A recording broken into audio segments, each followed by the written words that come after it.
दस्तकारों की बेहतरीन नक्काशी की बदौलत पूरी दुनिया में पीतल नगरी मुरादाबाद का एक अलग रुतबा है। यहाँ के दस्तकार पीतल और अन्य धातु पर बेहतरीन नक्काशी कर उसे तराशते और संवारते हैं, जिसके बाद वो तैयार होकर विदेशों में निर्यात किए जाते हैं। इसी नक्काशी की बदौलत मुरादाबाद के शिल्प गुरु दिलशाद हुसैन को भारत सरकार ने साल 2023 में पद्मश्री अवार्ड से सम्मानित किया था, जिसके बाद एक बार फिर मुरादाबाद के रहने वाले बाबूराम यादव के नाम का चयन पद्मश्री के लिए हुआ है।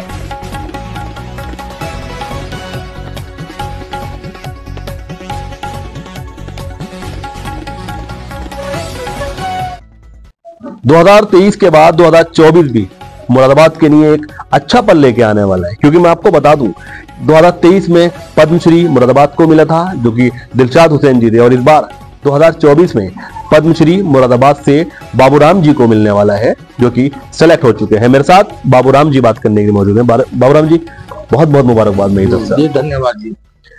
तो बाबूराम जी, जानना चाहूंगा, पद्मश्री आपको मिलने वाला है, कैसे, कहाँ से ये सफर शुरू हुआ? ऐसा जी, ये सफर काफी समय की बात हो गई साहब। हमारा सब परिवार बहुत साधारण था और आज भी साधारण है, लेकिन हमारे पिताजी जो थे वो इलेक्ट्रोप्लेटिंग का काम करते थे, सिल्वर इलेक्ट्रोप्लेटिंग का। उन्होंने कहा कि बेटे अब पढ़ाई, हमने उस वक्त 9 क्लास तक पढ़ी थी। 9 क्लास के बाद में फिर पढ़ाई बहुत डिफिकल्ट हो गई थी हमारे लिए, केवल हमारे लिए। इसलिए उन्होंने कहा तुम नहीं पढ़ना चाह रहे तो कोई काम सीखो। कोई ये जो आप हस्तशिल्प का काम करते हैं, कितने साल से कर रहे हैं? तो उन्होंने हमें सरकारी सेंटर में ये हस्तशिल्प के लिए भेज दिया। वो पूरा सेंटर हस्तशिल्प का था, उसमें ढलाई, छिलाई, वेल्डिंग, खैरात सब काम होते थे। और यहाँ तक कि वो मुरादाबाद की एक पक्की कलाई बड़ी मशहूर थी किसी वक्त में, उस वक्त में वो भी वहाँ होती थी, जो कि आज तो शायद नहीं होती कहीं।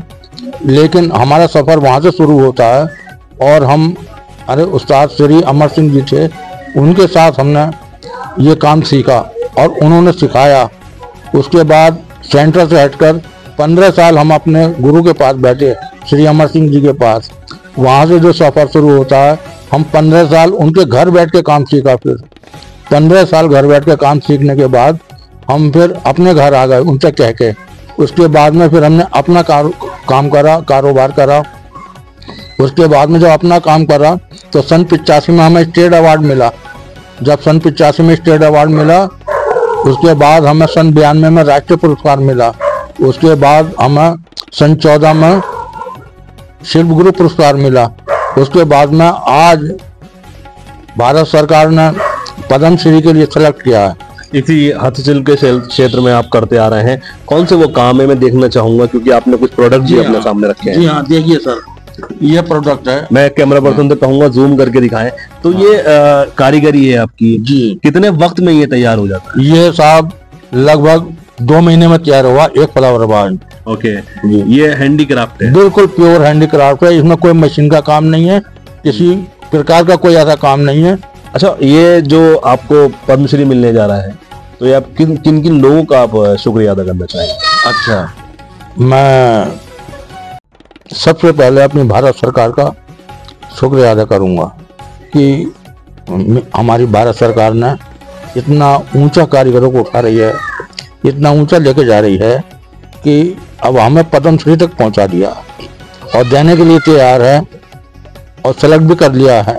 मैं अपनी भारत सरकार का शुक्रगुजार हूँ बहुत बहुत। और साथ में उन कारीगरों का भी कहना चाहता हूँ, जो कारीगर अभी वहाँ तक नहीं पहुँच रहे हैं वो भी वहाँ तक पहुँचे, अच्छे काम बनाएं, भारत सरकार को दिखाएं, तो भारत सरकार सब कारीगरों के लिए कोई ना कोई उपलब्धि लेकर आएगी।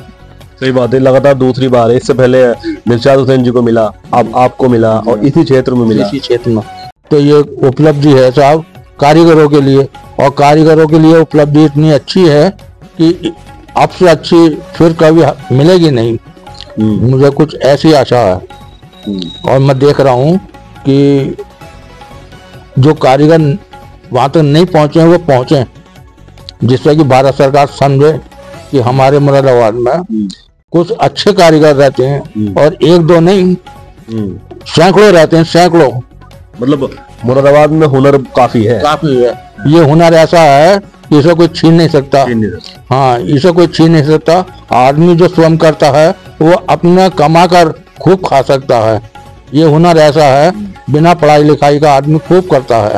ये सही बात। हाँ, तो ये तो मेरे साथ बाबूराम जी, जो कि पद्मश्री जिनको मिलने वाला है। मुरादाबाद से अब्दुल्ला फारूक।